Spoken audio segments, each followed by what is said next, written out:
Hello and welcome to the Emmy Awards. I'm your host, Emmy Cardinale, and this is my podcast where I talk about what I've been watching or rewatching once a week. If this is the first episode of mine that you stumble upon and you enjoy it, please feel free to follow me wherever you listen to podcasts so you can get notified when I upload a new episode. This episode, like the title suggests, is me talking about Yellowjackets Episode 7. Before I jump into that, though, I do want to briefly talk about the Bachelor finale. Part of me had intended to record this on Sunday, because I work weekends, but my Sunday shifts are not as stressful. So I was like, after work, I'll be fine to record. And I almost did, but then I was like, you know what? I really want to share my thoughts on the finale, The Bachelor. So I'm just going to wait to record until after that. I say I'm recording this on Tuesday. I guess that is after the Bachelor finale.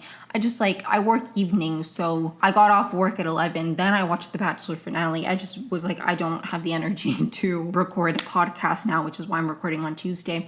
Anyways, sorry for rambling, but I briefly want to share my thoughts on the Bachelor finale, because I will say, if I recorded this Monday night immediately post watching the finale, I actually think I would have a different perspective, because watching the finale, I was shocked at how poorly Grant handled everything. And I'm not gonna absolve him of his crimes. And at the end of the day, the people that he hurt, it's up to them to accept his apology or not. And I do think he fumbled really, really hard. And I think it's also he fumbled really, really hard in a way he didn't have to, because it's this is the 29th season of the show. While some bachelors or leads in general probably have harder times than others picking, there's actually a pretty good backlog of experiences of people who have gone through similar things that you could maybe learn from, and maybe be careful with your words.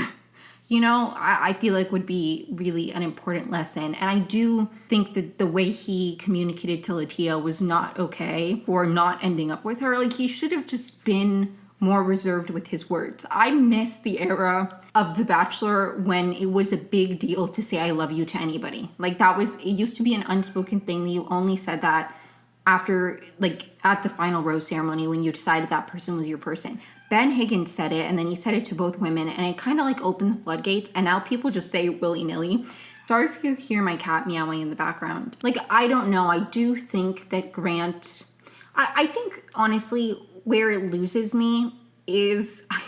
sometimes I feel really contrarian, and I'm trying not... I don't try to be, but it's I watched the finale, and I felt oh my god, Grant is such an asshole, and he handled that so poorly, and he should have been careful with his words, and he let Latia on. But then people's reaction to Grant and the way a lot of people are speaking about his relationship with Juliana has pissed me off to the degree where I now feel somewhat defensive of Grant and his indecision, because while I do think if I was Juliana in that situation, it would be extremely difficult. And I said this the last time I talked about The Bachelor, that The Bachelor is such a difficult show to go on, especially if you're one of the final two people, because you're either watching the person you get engaged to struggle to decide between you and other women, or you're watching your heartbreak. Whatever path it happens for you, it's a difficult watch. And I really, really felt for Juliana with all the marketing, and even now in interviews, people are asking her, how did it feel? And while I do think, again, I do not endorse or support or think that it was okay the way he handled the situation and the feelings he was going through, it bothers me how people completely... at the end of the day, The Bachelor is a show, and while to us it seems he is a player and he's wishy-washy and how could he not be certain? That's easier said than done when you're in a situation with a bunch of people in your ear probably psyching you out constantly about who you should be with. It would not surprise me in any capacity if the producers were talking about Latia's everything that you came here wanting. Latia is to a T what you described to us as your ideal woman. Saying all these things to him that, at the end of the day, I think the disconnect is that Latia was everything Grant wanted on paper, but he just didn't feel the same way about her. I genuinely believe that. And I think Grant, and again, this is where I'm not going to excuse his behavior, because there's many, many leads you can learn from on how to be honest and upfront without leading people on and setting poor expectations. And while they were filming the show, they had no way of knowing that there would be no Bachelorette season. It is kind of unfortunate. Like, normally you at least get like some kind of redemption or like payoff after being heartbroken, and Lydia's not getting that. Not that I from my understanding, she was not even, most of the people, like, they were considering Carolina, they were considering Maria from last season, they were considering Victoria Fuller, I heard. Like, they were considering a wide range of people for the next Bachelorette, where I don't think necessarily would have been Latia, but like, I'm sure she would have been an option. I don't know. But definitely, like, it could have been something with the fan response. It wouldn't be uncommon or like out of the ordinary if, like, let's say they were planning for Carolina or they really wanted Maria. But then I also heard that Maria turned it down again. I don't know if that's true. Allegedly, I'm not that deep into like researching how many of these claims are true. But I will say, so I don't even know. So sorry to Maria if that's not true. I'm not trying to say anything happened. There's a lot of speculation on who they were considering for Bachelorette, but it wouldn't be uncommon if they had like Carolina was their initial pick, but then there was such like a heartbreak powerful narrative that they like at the last minute, because you're really not Bachelorette until you're Bachelorette, so they really could have like switched very easily and been like, Latia, if you want to be Bachelorette, it's yours, right up until the finale. Like, all of these things. Anyways, sorry, I got off track, but like, while I will not justify or excuse the fact that Grant, he handled it the way he did, I will try to have some compassion and like a little bit of grace for the position he is in and the mental environment that he's in, because I think a lot of people, where they lose me is that they're not just criticizing the way he handled it, they're criticizing him for being conflicted in the first place. And I do understand that Latia was like, I want to be with somebody who knows 100%. And it's like, yes, in an ideal world, that would be better than somebody who's conflicted. But I also think that's easier said than done when you've never been in that position, where you're in this manufactured environment where not only are you feeling very strongly for two people in a way that you don't in normal dating, like for most monogamous people, because most monogamous people, I guess, I don't know, I've never been in a relationship, I don't want to speak for people, but I imagine if you've been like talking to people for a while, you get to a point where you're like, okay, it doesn't get this far. You don't meet multiple people's, again, if you're monogamous, I'm not trying to speak for people who are in other kind of relationships, but when you're in like, you're pursuing a monogamous relationship, you probably aren't meeting two people's families. You aren't asking multiple fathers for their blessing before you narrow it down to ultimately one person. Like, that's not really how people date. So while it's easy for us to be like, he shouldn't have been conflicted, I try to have some understanding for the fact that that's a really weird situation to be in. And I do genuinely think Latia was everything he wanted on paper, and she is such a good person, and he felt, I think he genuinely did have very strong feelings for her, but I think ultimately there was just something there unexplainable with Juliana that like, and I think honestly everybody's reactions are just kind of validating to me that it's like, people, yes, Latia was what he wanted, quote unquote, on paper. He came in looking for a wife. People are like, some people go as far as to say Juliana's not wife material. Like, you're kind of cruel in that regard. Like, if you're commenting on things like that, what the fuck does that even mean? I really just think that, again, I'm not excusing how he handled it, and I was even baffled watching at how poorly he executed everything, because the role of The Bachelor is to somewhat lead people on. For the most part, you're really only truly interested in a certain amount of people. And he even kind of did it with Carolina to a lesser degree, but he was like, he wasn't strong in his convictions. She had a conversation with him where she was like, I don't think that I'm at the same place as the other women. And instead of like thinking about it and like realizing that she was upset in the situation, like somebody else swayed him. It was clearly an ongoing issue that Grant was not careful with his words, handling everything the best with the best intention. Grant wanted to just show up, be his full authentic self without thinking of the impact that communicating those things would, you know what I mean? I hope I'm making sense. Like, I try to have compassion and understanding for the fact that he was in a weird position mentally in a way that I don't really understand, and few people, I mean, they even brought out like all those people who have said I love you to multiple people to be like, this is a weird situation that we're in and you guys don't get it unless you're in it. And I do agree with that aspect of it. I do also think that we should be like, hey Grant, you handled that poorly. And to Grant's credit, he never once said I didn't do that. He just said, you're right, I'm sorry. I'll give him that. There have been worse responses on the franchise of people getting defensive, and he never did that. I will say the biggest thing that was missing for me, what I really wanted to know is, I don't feel like I got a solid answer, which is what leads me to believe I think there was just a feeling that he had with Juliana that he didn't have with Latia, but I don't get why he couldn't communicate that to us. Like, I just really wanted some kind of explanation of like, what was the difference between the two that made you ultimately choose Juliana. He just said that he had a stronger emotional connection with Juliana. It would have been a lot more compelling to me if he had been like, I really care deeply about both people, but I looked at our lives, and as much as you can love a person, compatibility is more important. And I just felt like I had like a level of compatibility with Juliana that superseded it with Latia. So while Latia is everything wonderful on paper, not only was there like some X factor with Juliana emotionally, also on paper we are just much more compatible. I don't know. That's what I would have wanted. I didn't feel like, and I haven't watched all the interviews that they've done, so maybe there is something there, but I just don't feel like I've gotten an answer of like why he ultimately chose Juliana.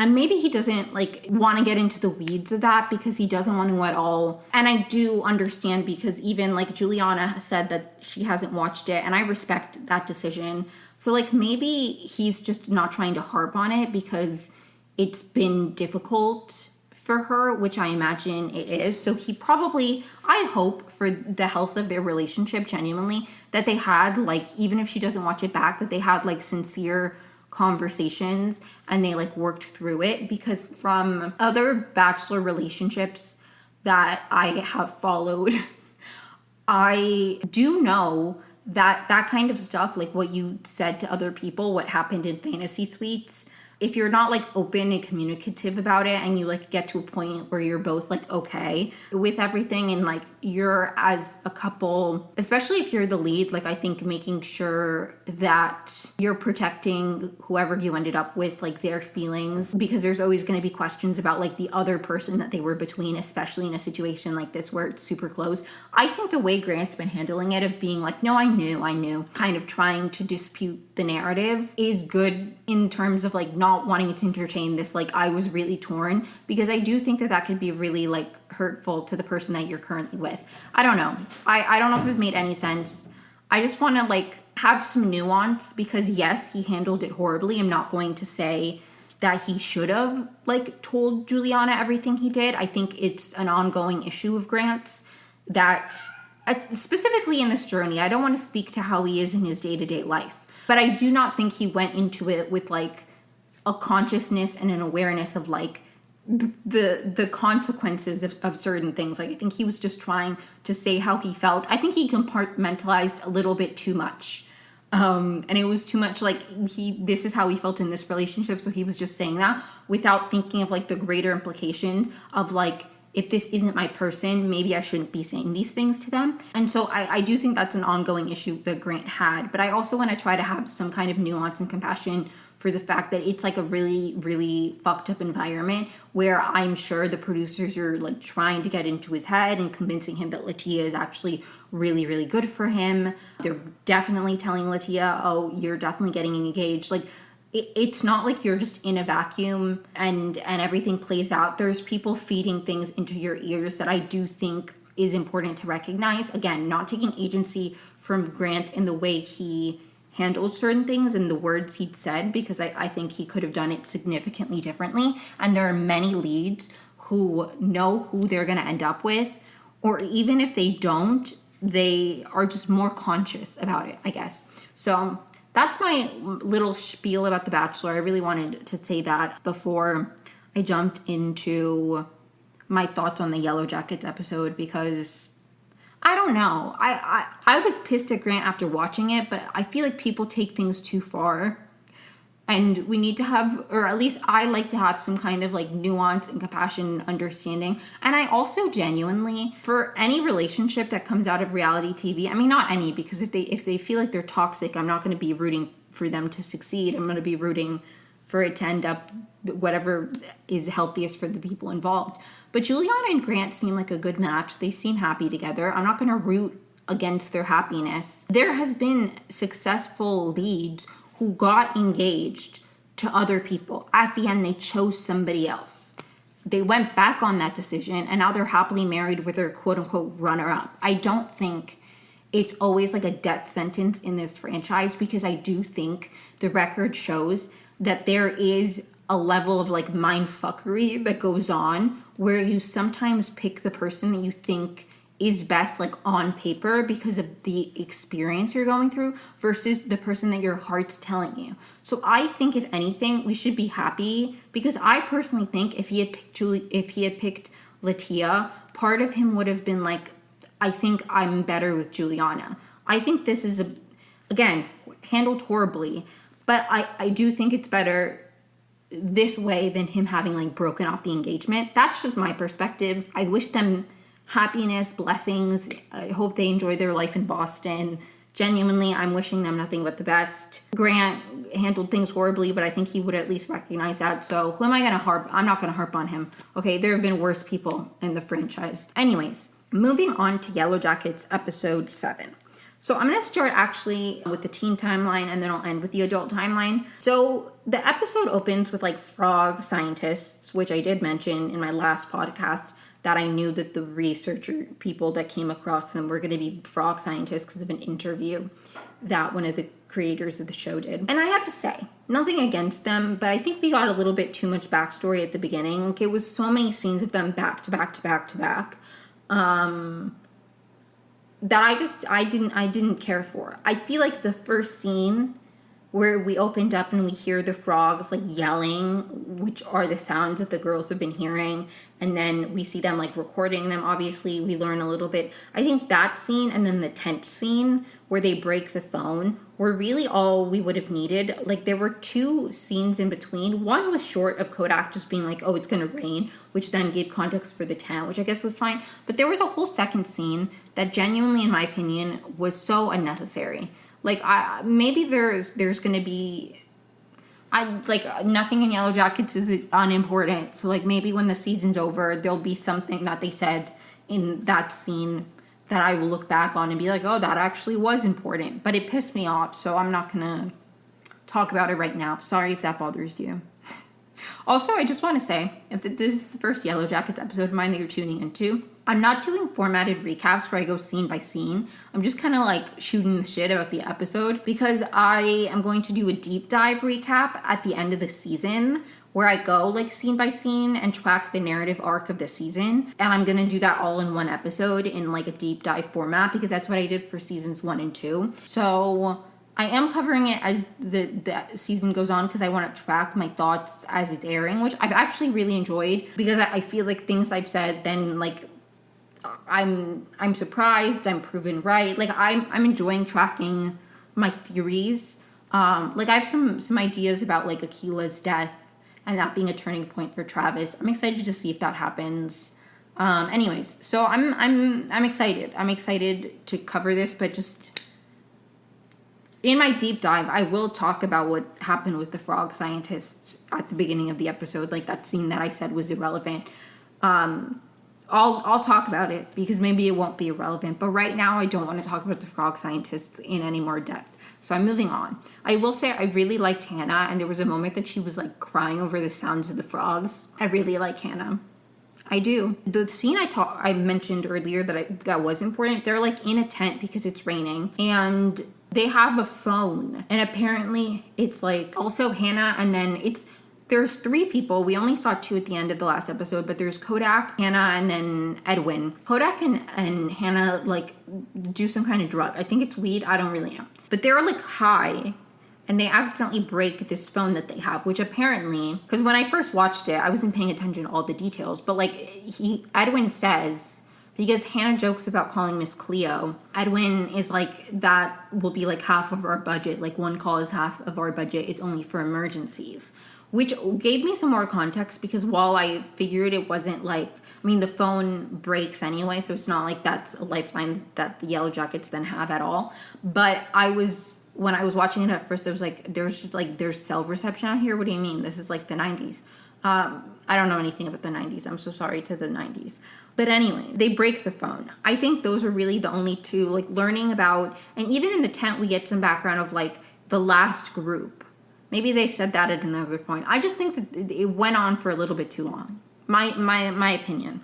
Anyways, also a detail that I don't know if it's important, but I wrote it down. Kodak he had like a bag or something, or some item of clothing. I think it was a bag that it said Eric Chung on it. I don't know if that's how you say the last name. It was Cheong.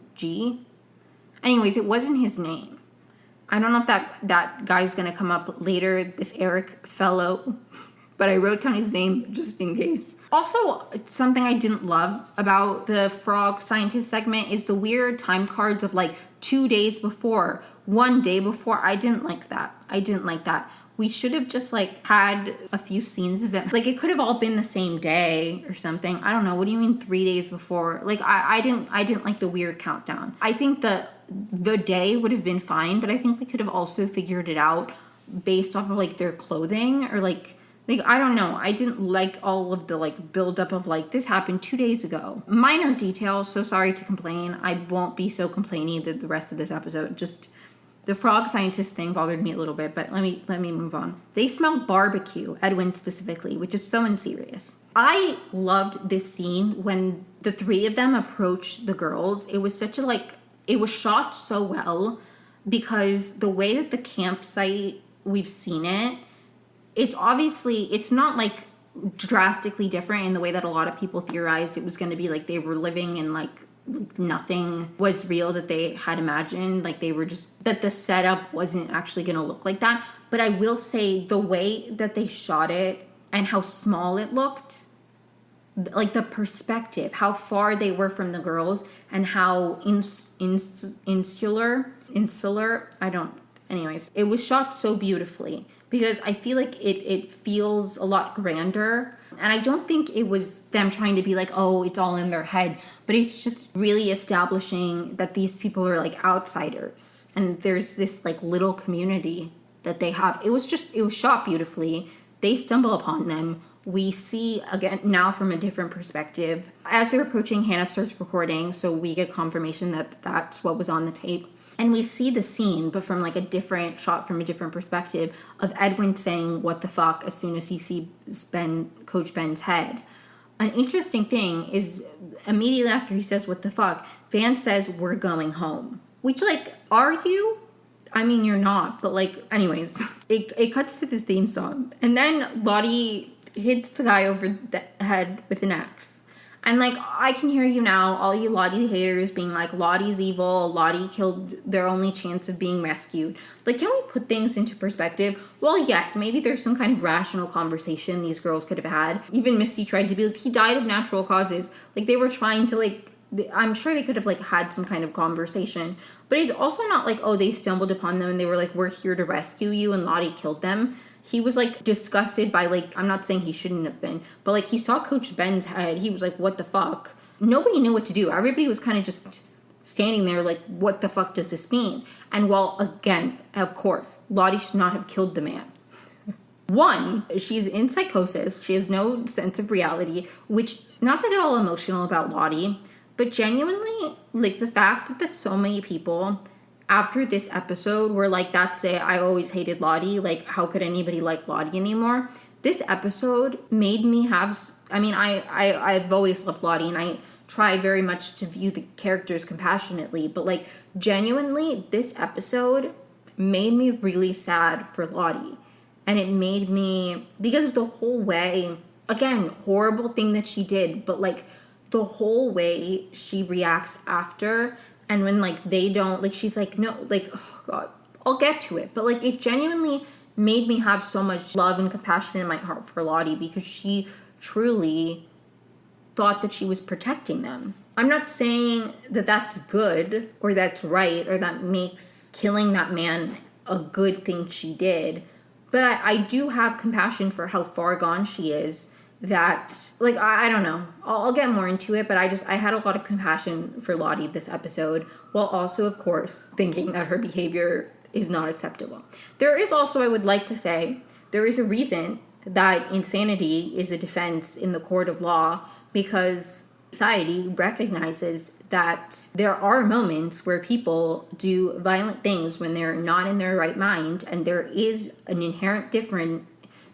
difference to that, at least in how you are punished in a court of law, because there is a difference to the motivations. Obviously, the impacts if you kill somebody because you were temporarily or like just permanently insane, that doesn't mean the person didn't die. But you're not treated the same as somebody who in their right mind killed somebody, because there's context involved. Same reason that like if it's manslaughter or murder, somebody still dies, but the consequences are different, because impact obviously is first. Intent does matter, at least in terms of causing harm to people in the court of law. Anyways, not to be Lottie Matthews' defense attorney, but like anybody who says, how are you going to defend Lottie now? Easily. Light work, no reaction. Fight me. Anyways, immediately after Lottie axes the guy, Kodak and Hannah start running because he says run. They chase after them, and then Kodak turns around and shoots Melissa with the bow and arrow. And you know what? He won me over there a little bit. I'm sorry to the Melissa fans. I do not care for her. I don't have to like go on my spiel again about my thoughts on Melissa, because I say it every episode, but I genuinely do find her dynamic with Shauna really fascinating in the wilderness. I hold a level of bitterness towards her, because I do think she's going to be one of the like last survivors, and it does bother me that they're bringing in another survivor who's simply just a plot device for Shauna. But I digress. We'll see how it happens. Keeping an open mind. Anyways, they start chasing them, and the dynamics of the whole chasing sequence are really, really fascinating, because Natalie kind of takes on a leadership role. Like they're communicating with just gestures and like nods and stuff in a way that was really, really interesting to watch. There was also a moment where they like stop and they hear the wilderness, not in the way that like, it's interesting because there's like the wilderness as this like religious entity, right? But there's also just like, I always viewed Lottie's like wilderness thing, while yes,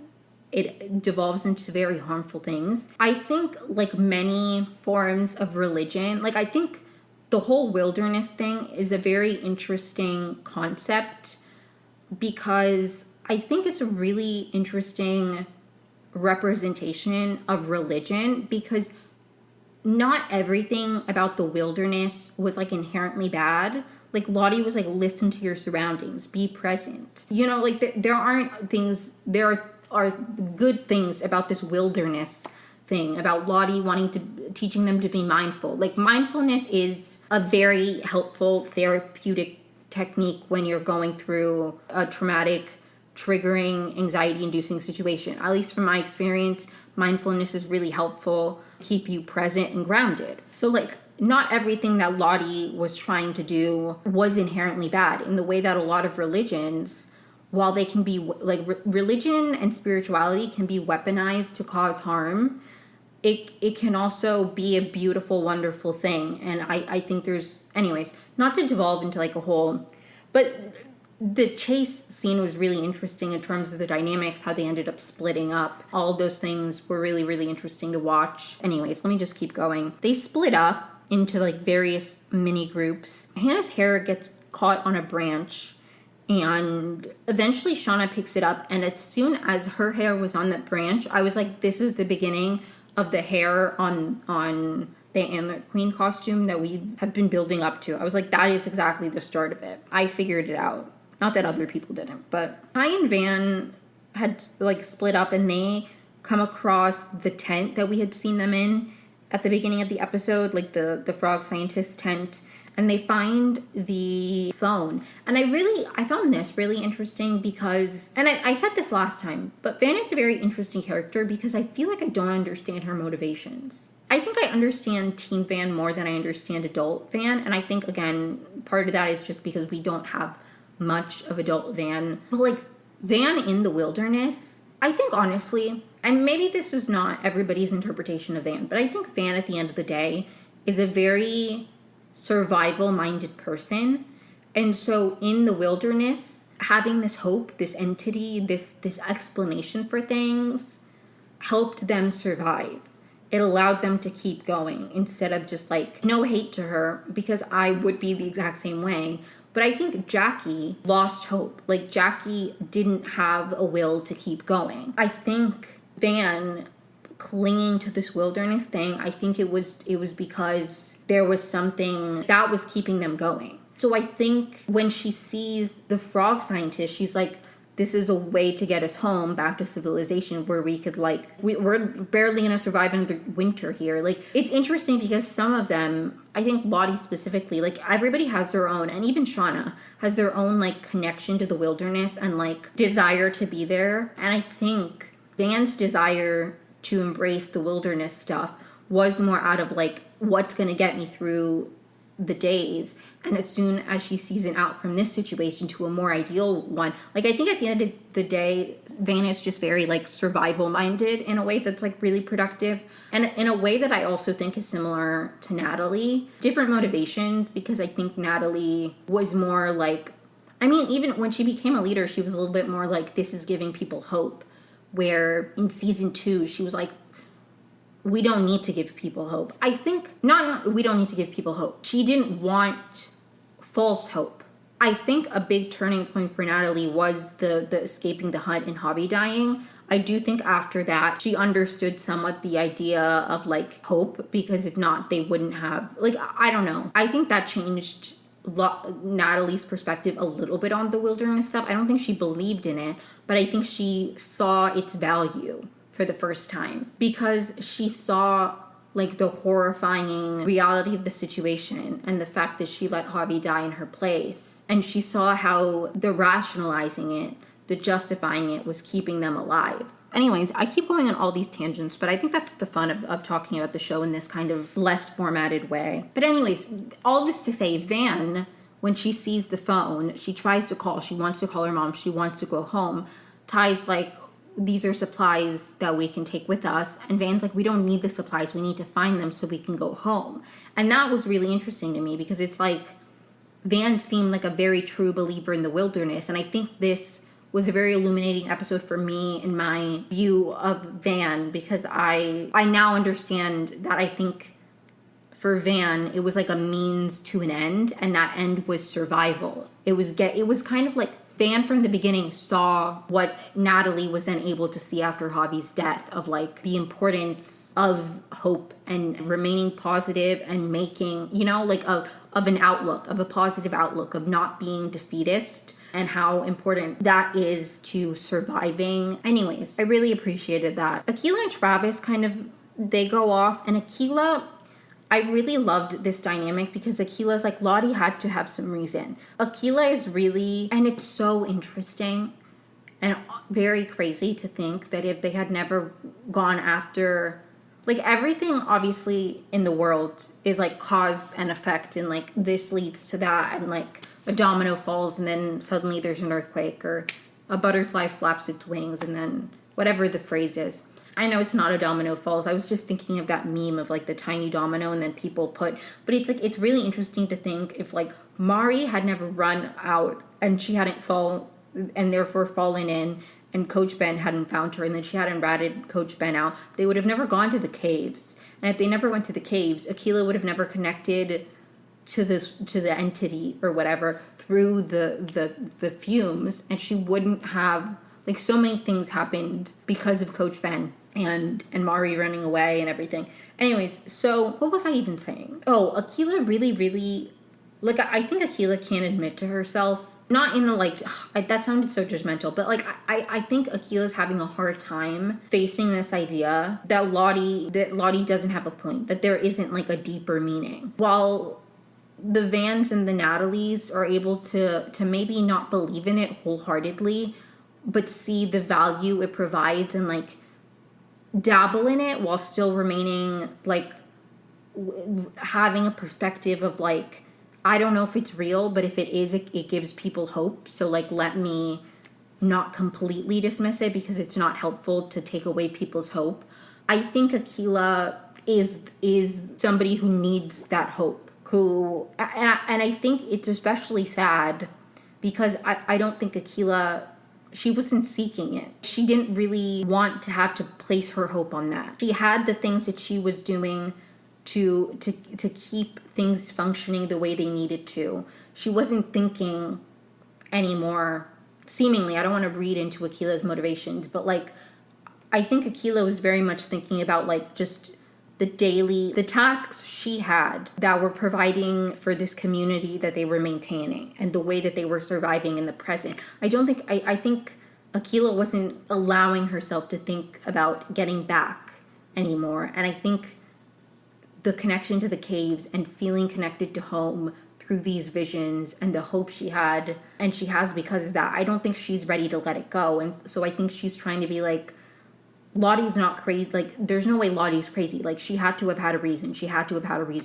And Travis is like, I don't know, Akila, maybe she's just, and then they never like have like a proper conversation because they have to keep chasing people. But that made me really sad for Akila. And I'm really worried about Akila. But anyways, when they trap Hannah, Sean immediately is like, we can still get rescued and not leave any witnesses. We kill them and they come for us. Like, the thing is, again, people love to pin everything on Lottie. And while, yes, Lottie did kill a man, do we think, who knows how that would have happened if like if Lottie didn't immediately kill the guy? Shauna is now the leader. They probably would have like captured them somehow. I don't think any of them, people watch the show and they're like, they could have had a conversation with them. They could have been like, we've been out here for so long. Like, we want to go home. We're just teenagers. Like, you guys are saying that because you were like watching it from an outsider's perspective. That's not the mentality they're in. They've been surviving for like a year minimum, maybe like a little bit over a year now. They've been surviving, struggling. They've gone through immense trauma, grief. They've lost people. They've had to eat those people. They've had to hunt. They've had to like they're not in the mental place where you are with like all of this distance to be like, you could have had a conversation with them. One, their frontal lobes aren't developed. I was completely very impulsive, specifically too, in my most depressed places, the times I was in the most pain and I was in like the worst environments and worst headspaces, I was the most destructive and the most impulsive and the least like rational that I've been in my life, were the moments that I was like so depressed. And I cannot imagine being a teenager, feeling everything I felt, compounded with being stranded in the wilderness, all the grief and loss these girls have been through. It's really easy for us to be like, they could have had a conversation with them. Like, they saw these strangers who are like, oh my God, your coach's head is there. It's not like they stumbled upon them in the daylight and Coach Ben his head wasn't on a table, okay? Like, none of them knew what to do. Like, they're not, it's very easy for us to be like, hey, maybe they could have been like, we're teenagers and we're in a traumatic situation, please forgive us. But like, I don't even necessarily think that if Lottie didn't kill that guy immediately, that like the hikers would have survived. Maybe I'm crazy, but Sean is in charge. I just don't think that it's gonna fall squarely on Lottie's shoulders, as I don't think anything does. But let me keep moving forward. Meanwhile, Travis, Akila, and Misty like hatch up a plan to corner Kodak right by the cliff where Crystal died, R.I.P. Crystal. And Kodak shoots the bow and arrow, and that's how Misty breaks her glasses. We saw her glasses broken in the pilot. Now we see how they broke. I'm surprised they lasted that long, to be honest. I'm not in the wilderness, and I probably... Actually, you know what? I don't think But also Misty's frames, like my frames feel a little bit sturdier than Misty's, but I don't think my frames are fragile enough, and I still think I would have broken them. I don't really know. Travis and Akilah do corner Kodak and he falls off the mountain, but Travis pulls him up and is like, please take us with you. Meanwhile, Akilah's like, what are you doing? But Travis, again, is thinking more logically, because I think Travis, if I had to make like a diagram of like where I think people fall on the like believing the wilderness versus like wanting like the way people view the wilderness, I think just like Javi's death was a turning point for Natalie, I think Javi being alive and Lottie feeling that the whole time, plus then Javi's death, I do think in a similar way that Natalie started to maybe accept the wilderness a bit more as like a thing to give them hope, because she realized how the justification, like, and rationalizing and trying to, like, feel okay about their decisions kept them all going in the face of doing something horrific. I think Travis wanted to believe in it after Javi died. He wanted to feel like there was a reason for it.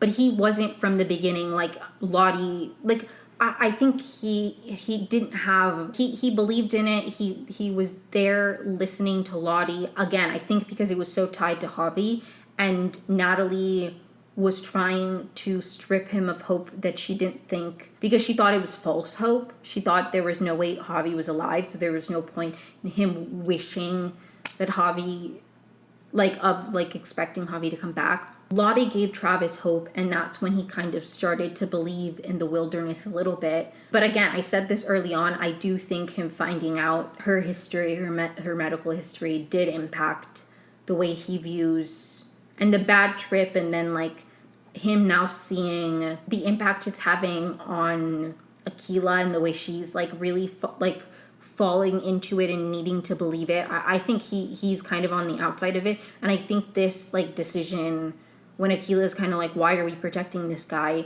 is kind of him being like, Lottie isn't all-knowing, all-powerful. She doesn't always know best. She doesn't know what she's doing. What she says isn't, like, he's like turning on Lottie, not in a malicious way, I don't think. Like, I don't think he's going to be like, you're crazy to Lottie. I think Travis's deep care for Lottie, and I do think appreciation for the way she provided him hope. Like, I do think that meant a lot to him. I do think it helped him through. Like, I do think he appreciates Lottie and he cares about Lottie. And I think that's, like, why he's not going and being like, she's crazy, you know? I don't know. But I do think he's turning a little bit, and I think he's going to be like, Lottie is sick. I don't think that I think when he turns away from Lottie's stuff, he's going to be like, I don't believe in this. Like, you were just unwell. But I don't think he's going to do it from like a judgmental way. I think he's going to be like, Lottie, you're unwell. I think he's going to approach her with compassion, but I don't know. We'll see. Travis has really grown on me. I never disliked him, to be honest, but I just didn't particularly connect with him either. At least in season 1. Season 2, I liked him and Natalie together. I always did. I'm a sucker for romance, and I thought it was cute that there were people dating in the wilderness. Obviously Taissa and Van, but like, and I like them too, but I'm just like a sucker for romance. I have to be honest.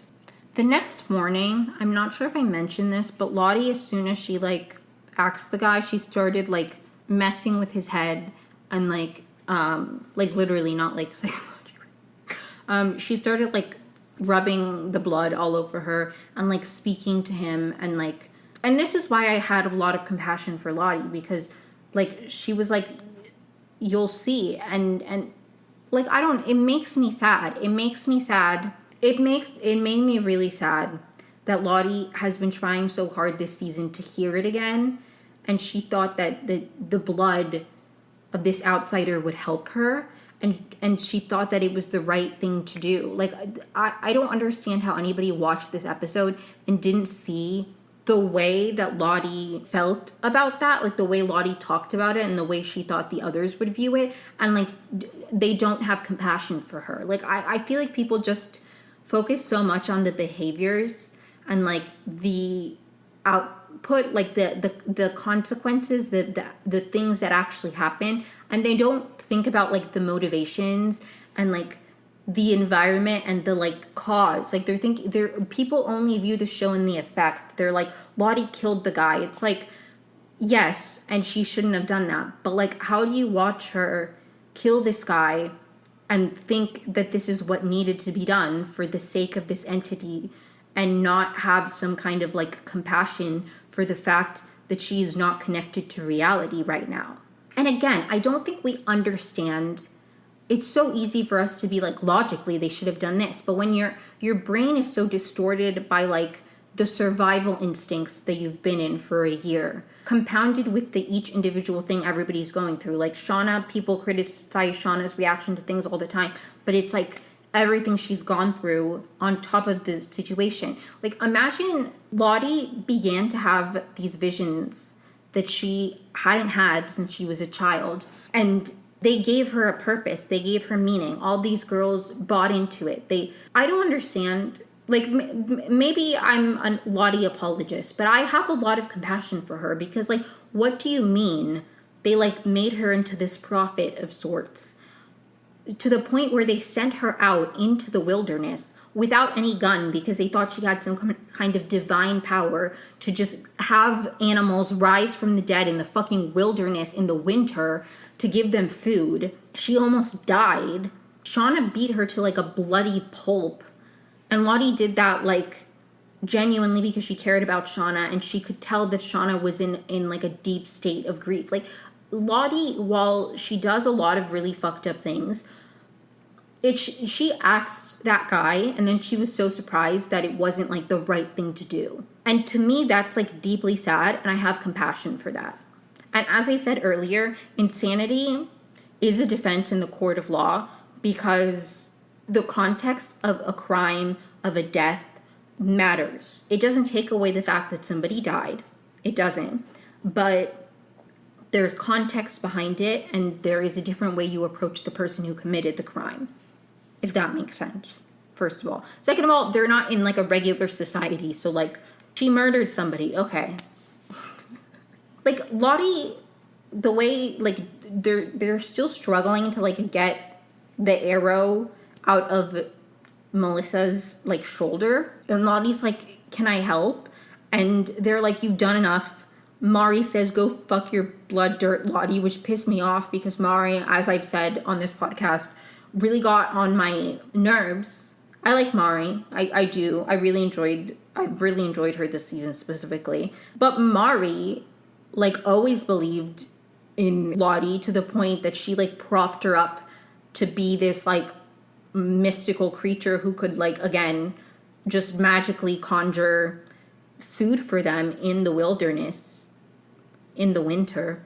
You know what I mean? Like, Mari was one of the worst defenders of, like, placing this power on Lottie just because of these visions she had. And the way she was trying to help that then became, like, like, you know what I mean? Like, Mari was very much, like, did not help the situation at all, fed into it, really believed in it to the point where it caused Lottie harm and she almost died. And now she's like, fuck your blood dirt, Lottie. Like, you did this to her. Like, you're not solely to blame. And obviously, like, Lottie, whatever. But, like, it bothered me. But anyways, I did want to talk very briefly about the arrow because my mother does not watch this show. You know, it's so funny. I told her I was really excited. Like, I spoke to her early February, and I was like, I'm so excited. Like, my favorite show comes back soon. And she went, Gilmore Girls? Because Gilmore Girls is one of my favorite television shows. And I said, no, that's been over for, like, a decade. I don't think they're doing another revival. I was like, it's the show about the cannibals. And she's like, oh, yeah, no, I don't want to watch that show. But the reason I bring this up is because my mom has an experience with somebody. It's not my story to tell. But my mom, like, lived in the Amazon for, I don't remember how long, but for a period of time there working as, like, a physician, specifically, like, with, I can't remember the name of the tribe, but some kind of indigenous tribe, like, with, not, like, imposing and, like, forcing medicine on them, but just, like, being a resource. I don't really know. This was a long time ago. It was before she met my dad and before I was born, so I don't know. But anyways, she does have a story of somebody being shot with an arrow. I don't know how she got it out, but I don't think that my mother would approve of sticking the arrow through the person. That made no sense to me. Also, who knows if it was this kind of arrow, because I think there's also probably a difference between like a manual arrow and this was on like a crossbow, which I think is probably like more intense speed wise and impact, and maybe even like if it's metal versus wooden. I don't really know the technology, but I did immediately think of my mother, and next time I FaceTime her I will mention it. But anyways, that's all I have to say for the teen timeline. Let me jump to the adult timeline. So Shauna is listening to the tape, and she listens to the part of the tape that Hannah recorded speaking to her daughter, which I forgot to mention. But when Hannah's hiding from them, she records a message to her daughter, Alex, and she mentions being a teen mom, how she always wanted her to think of her as more than just a girl who had a teen pregnancy, something along those lines. So obviously Shauna feels a certain way because Shauna also had a teen pregnancy. And I think this is a really, as much as it is a little bit annoying to me, because people on this on like in the fandom love to find some way that somebody's secretly a relative of somebody else. So obviously another child in the mix, people are like already running crazy with their theories about who the child actually is.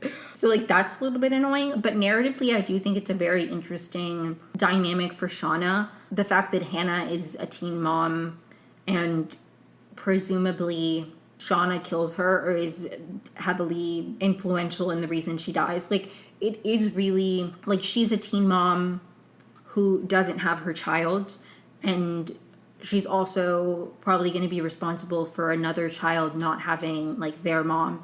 It's all, I really do appreciate the little detail of, like, not only does she have a kid who could then come back and be trying to get revenge on them, but she was a teen mom. I think that's really, really impactful. Jack really wants to help, but Shauna's like, you have to stay in the hotel. Callie listens to the tape and starts trying to do some research about missing people in Canada around that time.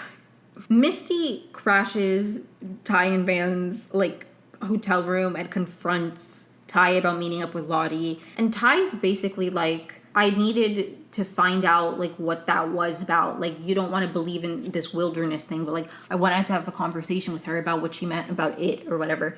And Misty's like, did you kill her? Ty's like, I didn't kill her. Blah, blah, blah. I don't think Ty killed. At this point, I don't really know who killed Lottie.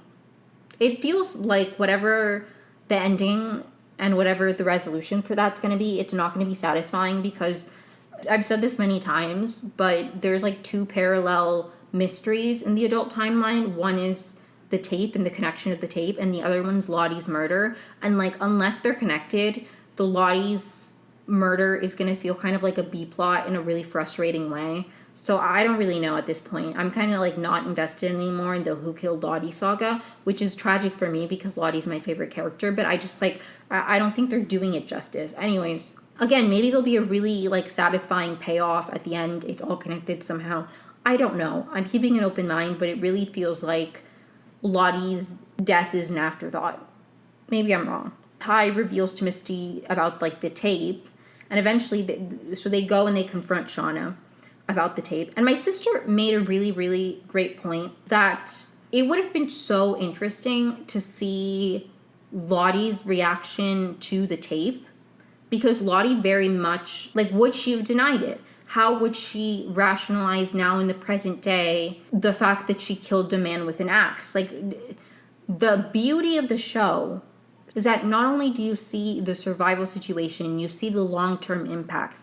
Killing off the adult counterparts removes that. It would have added so much to see the way that Lottie viewed this. Would she rationalize it? That would tell us so much about the way that Lottie is handling the trauma and the repercussions of everything that happened and everything she did in the present day, which would be so impactful narratively, in my opinion, because I think that's the most interesting part about Yellowjackets, is how they've all dealt with the trauma. The way that Ty kind of went back to the light that she, like the path that she had planned to take. There's a scene in season 1 where Shauna's talking about what she always imagined her life would be, and Ty talks about what she imagined hers would be, and Shauna's like, you did that. And she's like, I know. Like, the way that Van kind of got stuck in time. The fact that Lottie became a cult leader.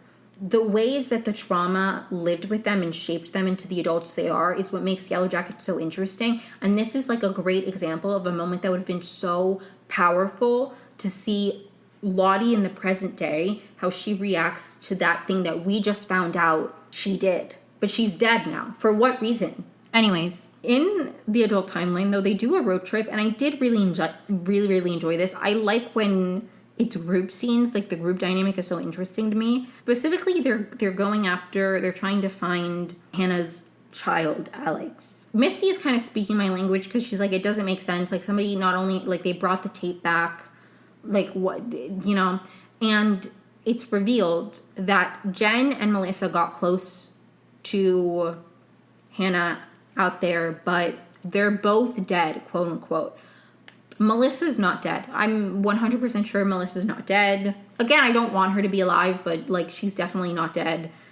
Shauna made a face. I think Melissa somehow got away. Shauna's the only one who knows she's alive, and Melissa has something to do with this tape, or she doesn't. I don't really know. I'm really interested in the role the daughter, Alex, plays in this, if at all. Like, is she connected? And if so, why would she kill Lottie? I guess because Lottie killed Edwin. But that's just not satisfying to me. Like, maybe I like Lottie too much, and I'm frustrated by the whole killing adult survivors, like, on principle, for the reasons I've repeated many, many times. But not just because of that, but because, like, I don't know what explanation for Lottie being dead is going to really satisfy me. If it's the daughter, why Lottie? Why did she kill Lottie of all people? If it's not connected, if it's like Melissa somehow, why would Melissa kill Lottie? I guess we'll get some kind of explanation, but I find it all really confusing. And I don't want it to be Van, Ty, or Shauna. I don't want it to be one of them, because that wouldn't feel satisfying to me either. I'm at a point where I genuinely don't know the path that, like, the only thing that would be interesting to me is if, like, Callie killed Lottie somehow. But it was like an accident. But even then, like, I don't know. I don't know what explanation for Lottie being murdered would be satisfying for me at this point. Like, I'll have to see how it plays out. But it's like, I was upset when it happened. I tried to give it a chance. And it's just really disappointed me the whole way that her explorations happened. It's really validated for me with, like, a reveal like this, that Lottie killed one of the first people they stumbled upon. I mean, I think the only people they stumbled upon before they were rescued. But, like, they stumble upon people, and Lottie kills one of them with an axe, and we don't have adult Lottie to see the impacts of that in the present day. That's the best part of the show. Like, I'm just really, really frustrated by Lottie being dead the more and more the season progresses. So, at this point, I don't know what explanation for her being murdered is going to satisfy me. Like, sorry to be such a hater, but I'm still really mad about Lottie being dead. Because not only am I upset about it, I don't think it's adding anything to the narrative, and I don't feel like the conclusion of that story will be particularly satisfying to me. But I don't know. Maybe something will change in the next 3 episodes, and I shouldn't be such a Debbie Downer. But let me move on. They stop at a gas station, and Ty and Van have a really interesting conversation about it and embracing it and, like, all of that. And going to Lottie. I think this is actually, I misspoke earlier. This is when Ty is like, I needed to talk to Lottie about it. And Van's like, I don't want to live like this. She's like, I will live like this for you. I thought that was really interesting. It's really interesting, too, the Ty-Van dynamic and the shifting of believing, like, the roles they play. There was a lot of, like, Ty never believed in any of it, right? She was like, this is stupid. She ended up going to Lottie's thing in season 2 for Van. Van always believed in it more. And then it's really interesting, specifically in this episode, to have this conversation. Because in the teen timeline, we see Thaisa not being the rescue-focused one for the first time in their dynamic. Maybe not the first time, but, like, it does feel like very much a shift when Van was very much like believing in the wilderness, and Ty's like, we have to get out of here, like, we have to find a way out. I'm going on a search party. Ty was always very rescue minded, but then when they see the researchers Ty's thinking about like how they can use the tools for the society that they're running in. It's interesting how it shifts, and then how in the adult timeline Ty's the one who's like, we need to embrace the wilderness. The wilderness, it has given us stuff before, and it's kept you alive, and I want you alive. It's just very interesting, the ebbs and flows. Again, why the adult timeline having that counterpart is so important, and I think cutting the lifeline, cutting the parallel is really unnecessary if it doesn't have a payoff. Like, I like the show, and I think it's well written. I try to keep an open mind, I really do, because even when I'm not happy with the direction a show goes, if it's done well, I can accept it. I'm really having a hard time as the season progresses accepting them killing Lottie off. I really am, because I feel like it's taken more than it's given. And if they're gonna cut the story of such an interesting character, it should at least feel like it's for something. And right now it feels like the only thing it's maybe for is them bringing Melissa in, who, again, I will say until I'm blue in the face, is simply a plot device for Shauna. And I like Shauna. Shauna has a lot of really interesting dynamics. But does Shauna need more things to move her plot along? Could we not have gotten, I don't know, so many other things. We could have even, Akilah could have been a survivor, and then she could somehow be trying to haunt Lottie. Like, if they could have kept Lottie alive, and somebody to come back and get back at them could be Akilah, because Akilah survived, but like she never fully recovered because of everything that Lottie put her through in the wilderness, so she's mad at Lottie. Like, I just feel like there are a lot of interesting ways that they could have had somebody coming back to haunt them with a vengeance, even that doesn't result in them killing Lottie off. Like, I really, as the season progresses, it feels more and more unnecessary. It feels like we're not going to get like a satisfying conclusion, even when we find out. Even if it makes sense and it all comes together, I'm really not going to feel like it's narratively satisfying to kill off an adult counterpart. I don't see I just think losing Lottie has taken more from the story than it's going to give in any capacity. Maybe I'm being a pessimist, but I really tried to give it a chance for a little bit, and I'm just really not feeling it. Her death really feels like it's like a B plot in a way that is genuinely upsetting to me, but let me keep going. They continue driving, and Misty finds the toll receipt in Shauna's car that indicates she went through the Lincoln Tunnel into New York, which we knew because that's where she got the cat. But Misty didn't know this, that she was in New York the day Lottie died. Then Walter calls Misty and tells her that it was Shauna's DNA under Lottie's fingernails. Misty decides to text them all in the group, except Shauna, of course, and they're having this conversation in the car, and it's so funny. I loved this scene. I really did. Okay, do I think that Shauna killed Lottie? I don't. It would be really unsatisfying to me, to be quite honest. Like, I don't know. I think Melissa maybe coming back and having something to do with Lottie being murdered would be more interesting than like Shauna murdering Lottie, to be honest. Any of them murdering Lottie. Even other time murdering Lottie, like, just wouldn't be interesting to me, to be honest. I'll see how it happens. But man, I've been really complaining this whole episode. Sorry. What was I saying? Oh, I don't think Shauna killed Lottie. I like Walter, but I don't think that he likes Shauna. And I think he has been trying to show Misty that the Yellowjackets don't care about her the way that she cares about them, and that he wants to care about her, like that he's trying to be in her life. He's trying to show up for her in ways that he feels like they're not showing up for her. So his word simply being it was Shauna's DNA feels a little bit too convenient. I don't know if I buy it. We'll have to see where that goes, but I don't think that has anything to do with it. But anyways, they're texting frantically. Shauna picks up that something's wrong, and they're like trying to convince her to pull the car over, but she won't. But then Van throws up blood, so naturally they go to a hospital. And in the hospital is when Misty and Shauna find out that Van has cancer. They had no idea. Ty and Van go to the back, and Misty and Shauna stay in the lobby, where Misty accuses Shauna of killing Lottie. Shauna gets really upset. Shauna leaves. I love the Shauna-Misty dynamic. It upsets me sometimes, but I really like it. Because the way Shauna talks about Misty is so, like, she's projecting constantly in a way that's really, really interesting to watch. Even the way she defends herself, she's like, how could you even say that? Like, Van's dying and you're accusing me of killing one of her oldest friends. She doesn't say, like, that's absurd. I would never kill Lottie. Why would I kill Lottie? Shauna's reactions to things are very interesting. And I don't think that means she killed Lottie. I think she just views the accusation in a really interesting way of, like, Misty, time and place. You did it at my birthday dinner. You know what I mean? Instead of, like, I would never do that. She's like, why are you saying, like, priorities, Van's dying and you're accusing me of killing somebody? Be real. Like, you know? But Shauna leaves, abandons them at the hospital. How they got back, who knows? I'm sure we find out in the next episode. In the hospital room, this was a really interesting scene. Van is in the hospital. Ty's like, I'm gonna kill that guy. The guy next to them is talking about the devil.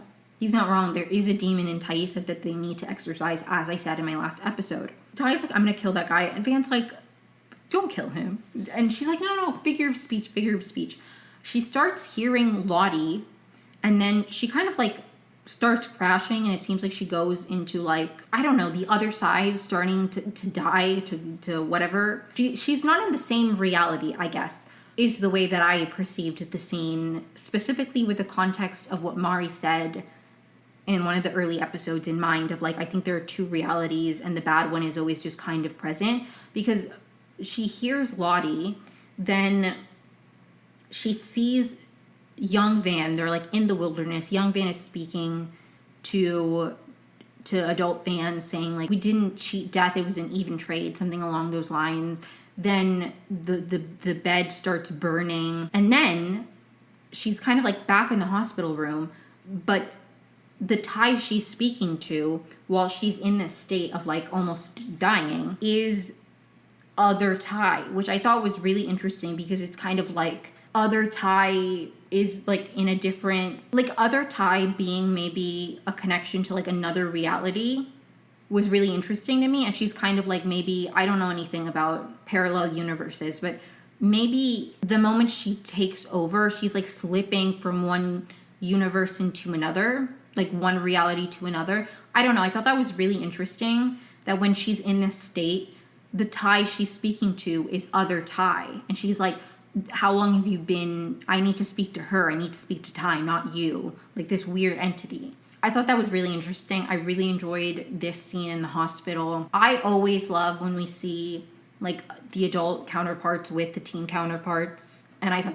it was so well done. And Ty, when she sees this other Ty, she has dirt covered in her mouth. Like, it's very, very interesting. I really, really enjoyed the hospital scene. Callie, in the hotel, she comes out and she's like, Dad, did Mom ever mention, like, coming across these frog scientists? And then she says, I think Mom might be, like, a bad person. And I found this a little odd, because it's like, did you not know that your mom killed somebody in the present day? That was fine to you, that she killed Adam Martin? But, like, the thought of her killing somebody in a survival situation where she was maybe not in her right mind means she's a bad person? I mean, she did hear Shauna laughing on the tape, but it's just like, in the present day, your adult mother killed somebody, right? And, like, covered it up so she wouldn't go to jail. But the fact that she maybe killed somebody, like, 25 years ago, that means that she's not a good person? I found this odd. What do you mean, oh, Mom's not a good person? Did you think she was before? Not that I think she's a bad person, because I don't ascribe morality that way, especially with fictional characters, but it's like, what do you mean now you think she's a bad person? I found that a little weird. Anyways, the episode ends with Shauna. We see her in her minivan crossing over into Virginia, and she's waiting outside somebody's house, presumably Alex, the Hannah's daughter, and we see her with a knife, and that's how the episode ends. So my thoughts, I don't know if I think I probably did, but I feel like I kind of moved past the Lottie thing, but I really do. It was deeply, deeply sad to me, the whole way everything played out for Lottie. It made me have, like, more compassion for her, not, like, judgment and vitriol and hatred. I was like, it validated to me my perception of Lottie as somebody who's just deeply, like, unwell. It doesn't make it right. I'm not saying that it was a good thing, but I have compassion and understanding for the fact that in this fractured state of reality, she thought she was doing what was best for the group because they told her repeatedly that the wilderness was best for the group. And while they each had their own motivations for feeding into it, some needed the hope, some saw the value in the hope and allowed it to propel others forward. They did allow it. They did feed into it. They did give it meaning to her in a way that I think caused more harm than good. And so it did make me deeply sad. I really love Lottie. Like, the fact that she killed him, she was like speaking, she was like, can you speak to me now or something, when she was in the guy's head, like covering herself in his blood, trying to get the wilderness to speak to her. And then they're talking to her like she's crazy, and she's like she doesn't understand how it wasn't the right thing. And that makes me sad. And I love Lottie. And I'm sad that she's dead in the adult timeline, and I'll never be over that because I don't feel like I'm going to get a satisfying ending. What do I think happens in the next episode? I have no idea. I do think, I don't know, somebody's got to die. Because there's no way they kill all the people who died this season in the 10th episode. Like, somebody has to die episode 8.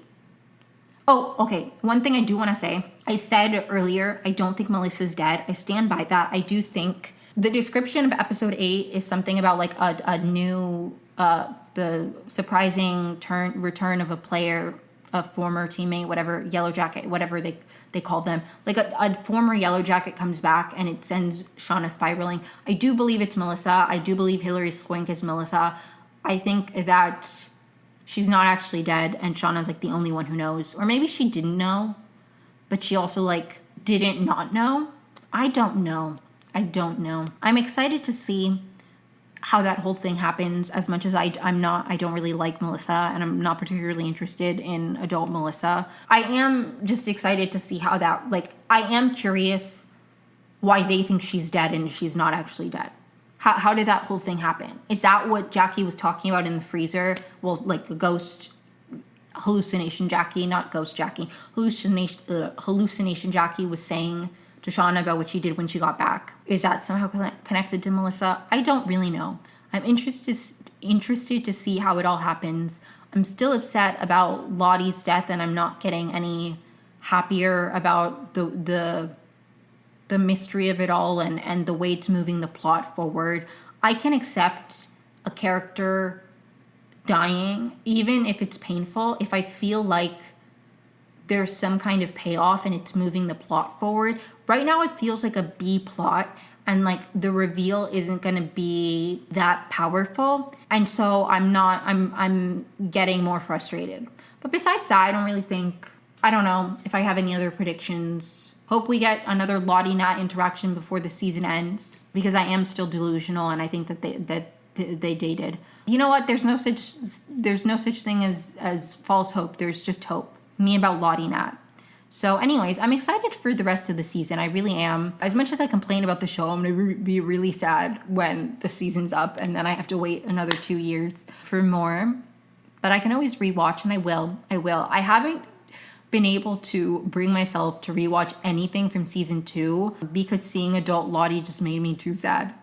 Like, I could watch, I've rewatched a few episodes of season 1. Since season 3 started, I simply could not touch a single episode of season 2, even the ones I love, because I was like, I don't want to be reminded that adult Lottie's gone.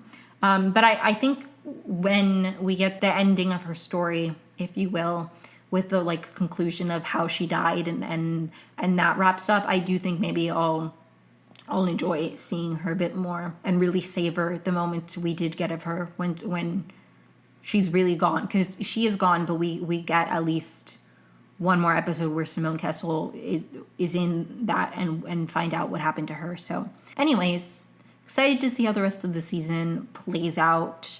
Excited to see how it all connects, hopefully. Hope you have a great week. Thank you so much for tuning in. I'll be back Wednesday. I am still working on my School Spirits deep dive. I have no idea when that'll be out. I'm trying to really just focus on getting an episode out every week. on Wednesdays, and then from there, if I have downtime, I'm slowly working on it, but I want it to be thorough and like well done. So hopefully it'll be out somewhat soonish, but I'm not trying to rush myself. So thanks so much for tuning in. It means a lot. Hope you have a great week. Please follow me wherever you listen to podcasts so you can get notified when I upload a new episode on Wednesdays, but like the time of day on Wednesday really depends. So it's good to have notifications on. And my social media is linked down below if you're interested in that as well. Thank you so much for tuning in. Truly means a lot. Hope you have a great week. Buzz, buzz, buzz.